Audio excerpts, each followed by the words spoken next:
Всем привет, мои хорошие! Наконец-то я вам подготовила обещанную мной стрижку. Я вам уже о ней несколько раз заявляла, но что-то мне никак не складывалось ее вам смонтировать. Вот, наконец-то я дошла. Это короткая, креативная стрижка. Многие называют ее пикси, можно ее назвать асимметричной стрижкой. Ну, в общем, это креативная стрижка. Почему креативная, вам дальше расскажу. Или вы сами увидите. Мы с вами приступаем к стрижке именно с левой стороны. Ну, вы можете приступать справа, если вы хотите, но я всегда начинаю с более короткой стороны. Я вам там вначале показала схему, как мы с вами будем стричь. Стричь мы сразу с вами начинаем диагональными проборами. Почему? Потому что у меня эта стрижка будет на затылке выглядеть в виде треугольника. И я буду использовать здесь элементы тушевки. Но для начала мы с вами делаем форму, конечно же, и простригаем так, чтобы вам было удобно. Вы можете, конечно, сразу же делать тушевку, если вы хотите, но я сначала создам форму и потом буду уже короткие зоны дорабатывать. Вот как видите сейчас я начала. Первые раз, два, получается, 3 пряди я простригла диагональными проборами, и стригла у меня все-таки прядь была подвижная, контрольная. То есть я задала первую контрольную прядь, соответственно, я положила ее на пальчик, это 15 градусов. Дальше передвинулась первая, вторая прядь. Как вы видите, диагональный пробор. Теперь я вам показала там схему, это будет 4-я, 5-я прядь. Видите, у меня постепенно появляется угол. И вы, когда сейчас вот перейдем с вами на затылок, вы сейчас увидите, вот когда я буду стричь уже 4-ю и 5-ю прядь, вот обратите внимание, видите, у меня уже появляется угол 45 градусов, потому что я стригла диагональным пробором, и здесь у меня сразу он автоматически появляется. Это для того, чтобы создать объем в нужном женщине месте на затылке. Вот видите, когда я натягиваю прядь, она четко видна, что прядь у меня прострижена уже под 45 градусов. Очень удобная техника, так что вы пользуйтесь ей, пожалуйста. Теперь 2 длинные пряди вы делаете до центральной зоны нижней затылочной. То есть вы как бы будете выводить треугольник.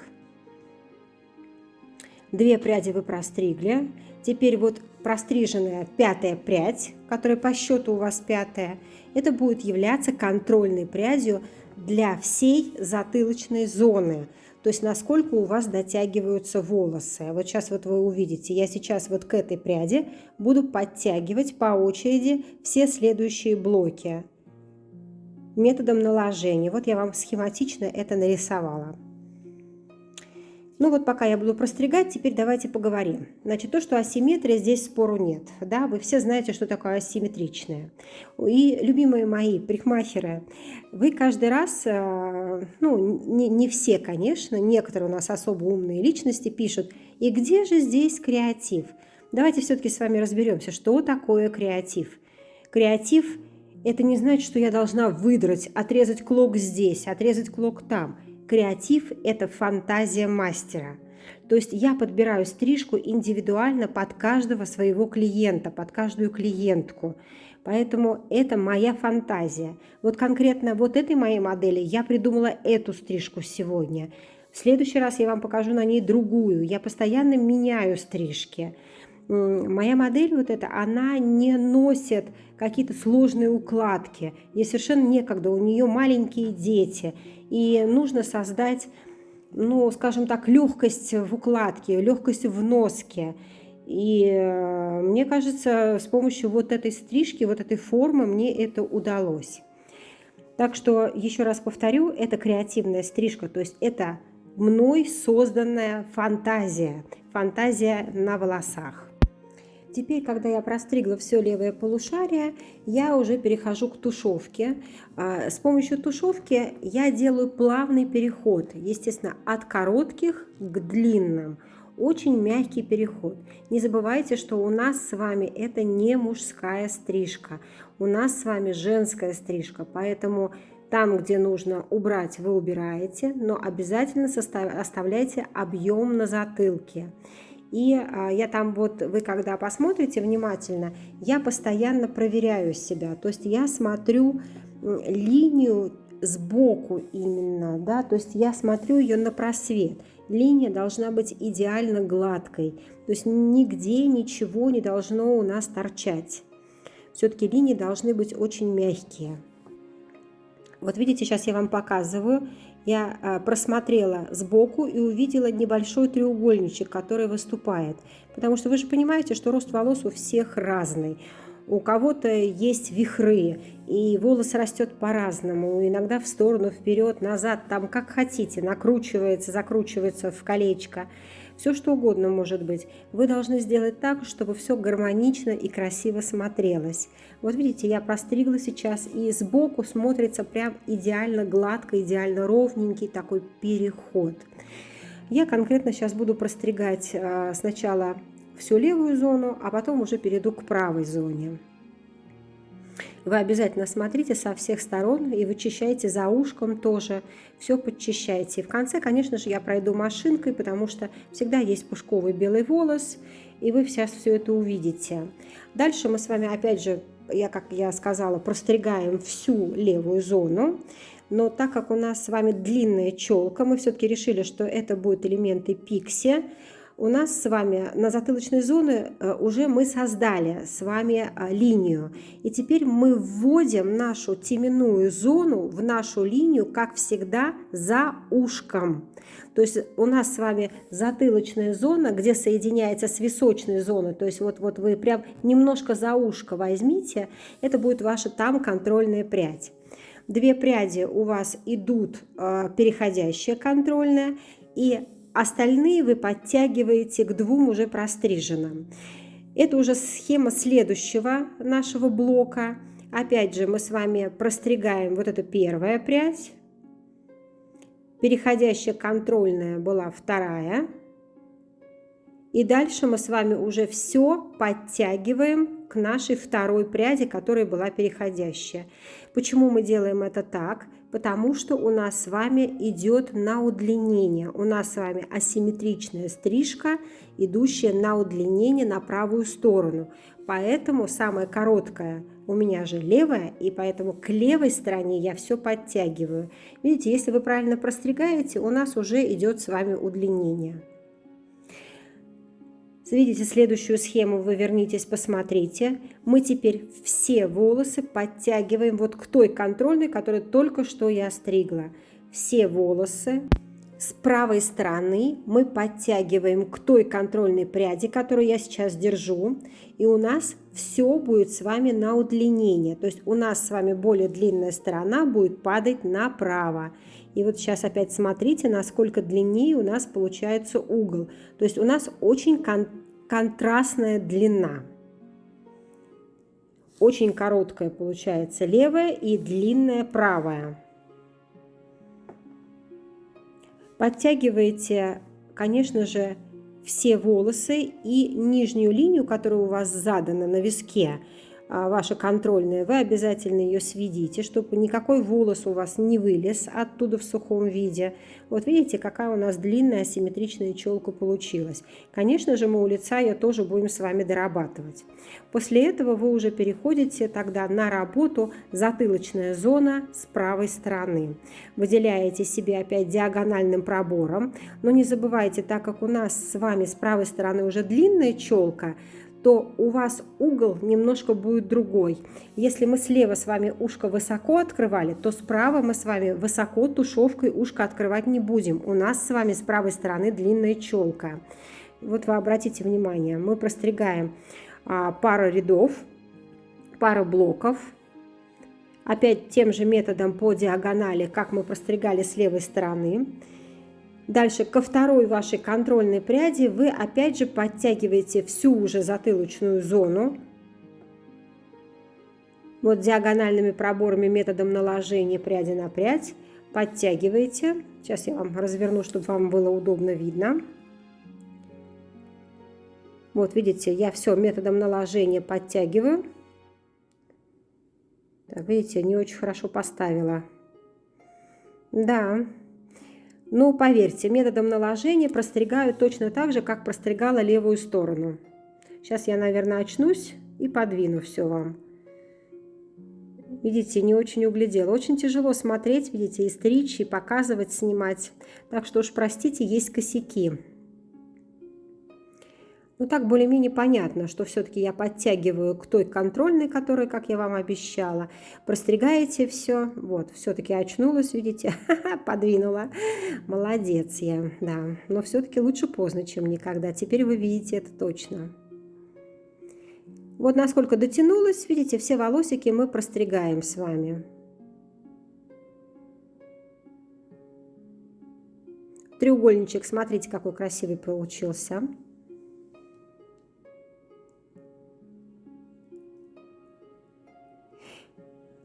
Сейчас мы с вами уже перейдем к оформлению челки. Челка у нас с вами на удлинение идет, поэтому вы выбираете обязательно вашу контрольную прядь, которую вы задали. Вот я вам ее показала.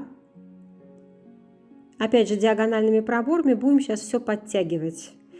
Мы затылочную зону с вами уже задали. Вот я вам показала. У меня есть контрольная линия. Вот она. Вот эту контрольную линию, то есть немного за ухом, да, то есть немножко назад за ухо. Подтягиваем всю нашу топовую зону, височную и топовую. И простригаем в нашу контрольную, заданную уже нами прядь до этого. То есть заданную длину. Контрольные я вам все время показываю, видите, я их вижу.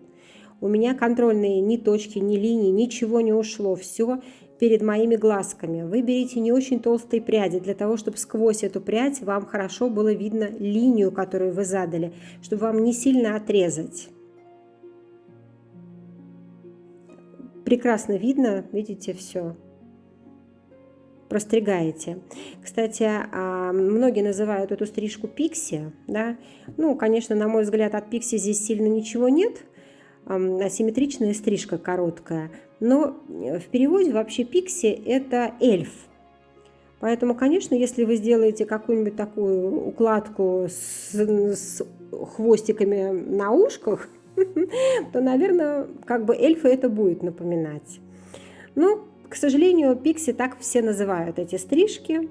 Если челка удлиненная, а стрижка не очень длинная, вот она считается пикси. Так что и мы с вами ее будем тоже называть пикси.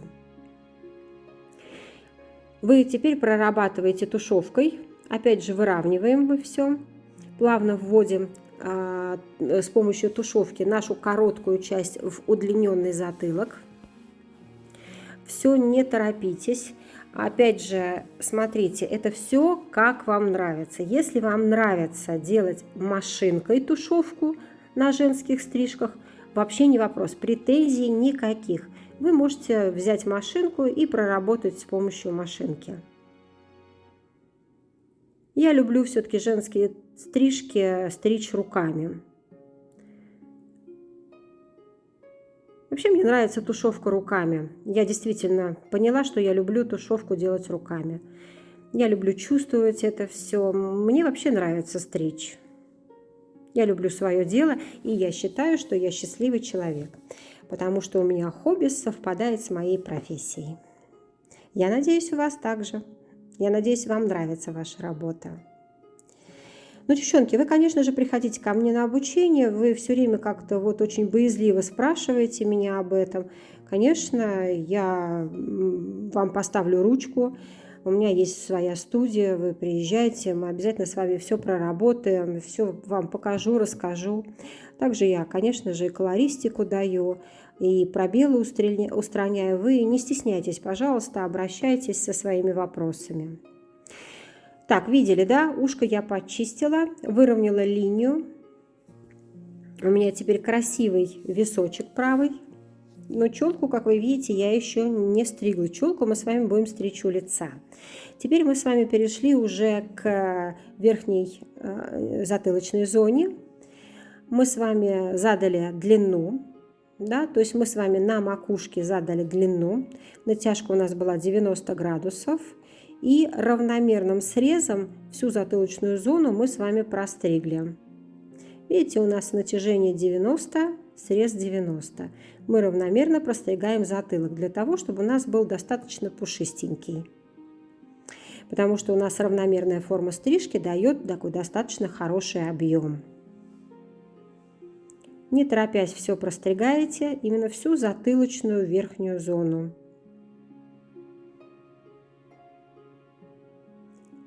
И переходим потом постепенно с вами уже к нашей топ-зоне. Вернитесь, пожалуйста, к нашей последней схеме, которую я вам нарисовала. Это общая схема и для затылка, и для топ-зоны. То есть мы с вами, которую задали точку на верхней затылочной зоне, то есть на макушке, мы с вами к этой точке подтягиваем все попрядно от лица. То есть вы делаете челку все-таки на удлинение. И прорабатываем с вами правый висок, как вы видите, для того, чтобы у нас опять же не было, скажем так, резких таких переходов. То есть я сглаживаю переходы, у меня все идеально переходит одно в другое. То есть челка у нас стрижется на удлинение, поэтому подтягивайте все к макушке. То есть у вас там задана была контрольная прядь. Ну и сейчас мы с вами просто дочищаем нашу челку. Если вы желаете сделать ее короче, можете вот на этом этапе челку еще побольше укоротить, сделать более контрастную, либо наоборот всю укоротить целиком, если она мешается на лице. Вы просто это оговорите со своей клиенткой и уже тогда этот вопрос решите. Мы вот решили оставить вот так, потому что она носит в принципе длинную и ей это комфортно.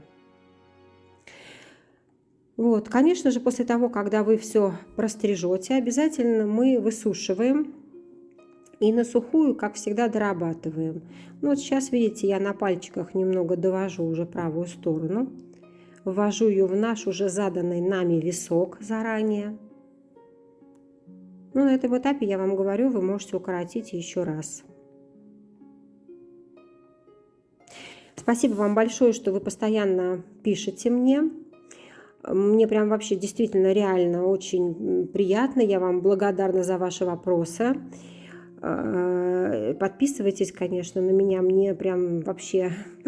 Я прям даже горжусь вами.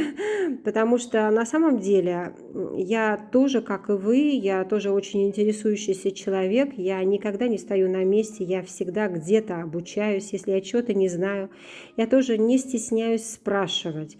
Вы понимаете, мы никогда не рождаемся с умением всего. Мы это умение приобретаем, оттачиваем годами. Поэтому, конечно же, вы обращайтесь, не стесняйтесь. Чем могу, тем помогу. Так, вот смотрите, там в данном случае... сейчас я, наверное, вот точно показываю. То я уже даже не помню, показала или нет. У нас есть с вами макушка. Как правило, она у большинства людей, да, у большинства есть, когда она рассыпается в каком-то месте. Для того, чтобы создать более пышность вот в этом месте, вы все подтягиваете во время доработки, а мы с вами дорабатываем методом pointing, как вы видите. Я делаю более драненькую стрижку такую, облегчаю ее. Я подтягиваю все, видите, по кругу волосы именно к моей макушке. То есть вот к тому месту, где у меня разваливается прядь.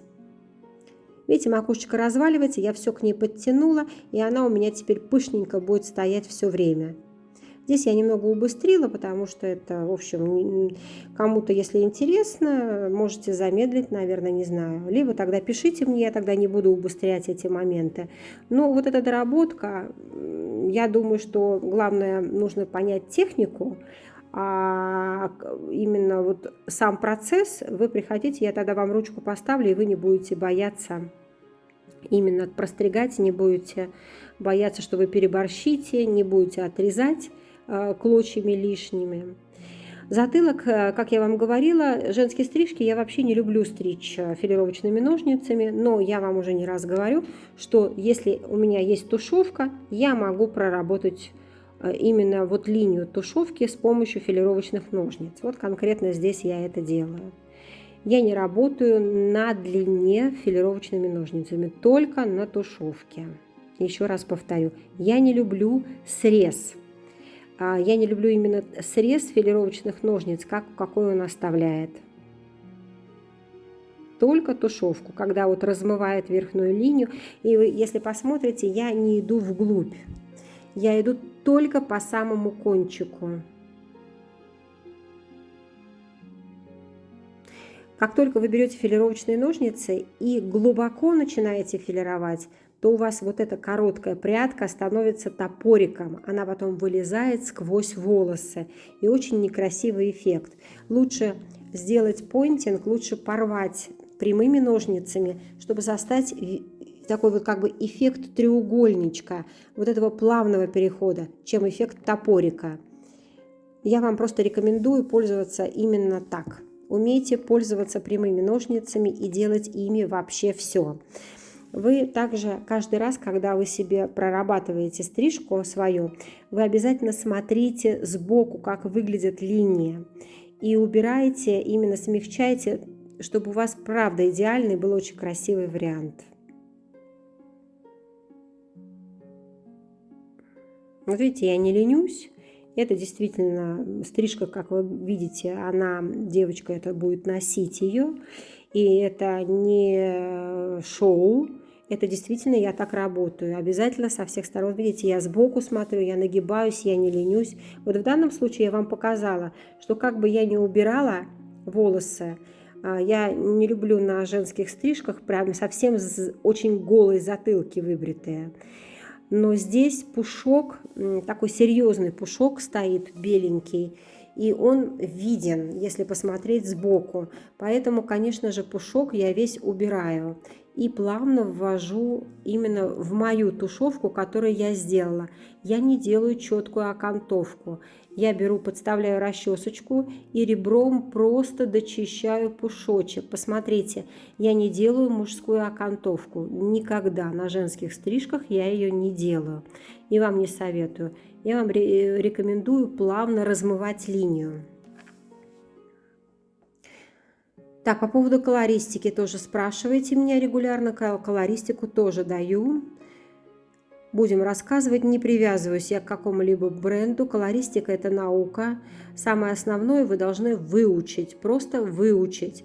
Потому что как только у вас возникают какие-то вопросы в работе, вы должны это из-под корочки, которая записана у вас там информация, вытащить и применить. И это желательно сделать быстро. И если вы это не выучите, у вас будет долгая работа. Пока вы найдете то, что вы записали. Вот видите, я уже перешла на ушко, дорабатываю ушко. Все подчищаете, чтобы нигде ничего не торчало. Пока вы себе найдете, пока вы пролистаете все свои записи, их может быть по 1000 страниц, вы отучились в одном месте, отучились в другом, взяли, получили где-то информацию ту, которая вам понравилась, и вы потом понимаете, что вы не можете ее найти быстро. Поэтому не ленитесь, учите, просто учите. Конечно же, стрижки выучить нельзя. Стрижки вы должны только нарабатывать технику. Колористика – это реально наука. Выучите все, что я вам говорю. И когда уже вы будете применять это на практике, вы поймете, что это легко. Главное не бояться, главное пробовать. Потому что мы все учимся только на своих ошибках. Какие бы я вам волшебные рецепты не давала, все люди индивидуальны.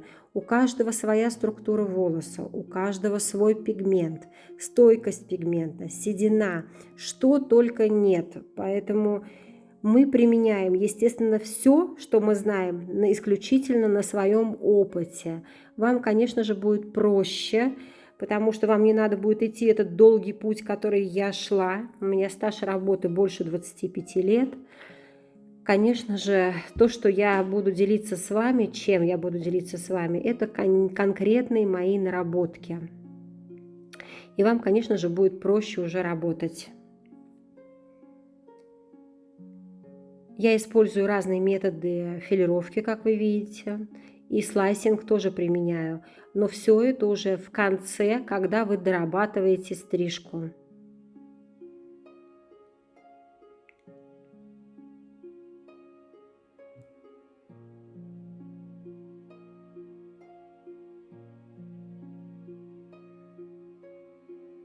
Смотрите обязательно и визуально, и тактильно, чтобы все у вас красиво смотрелось.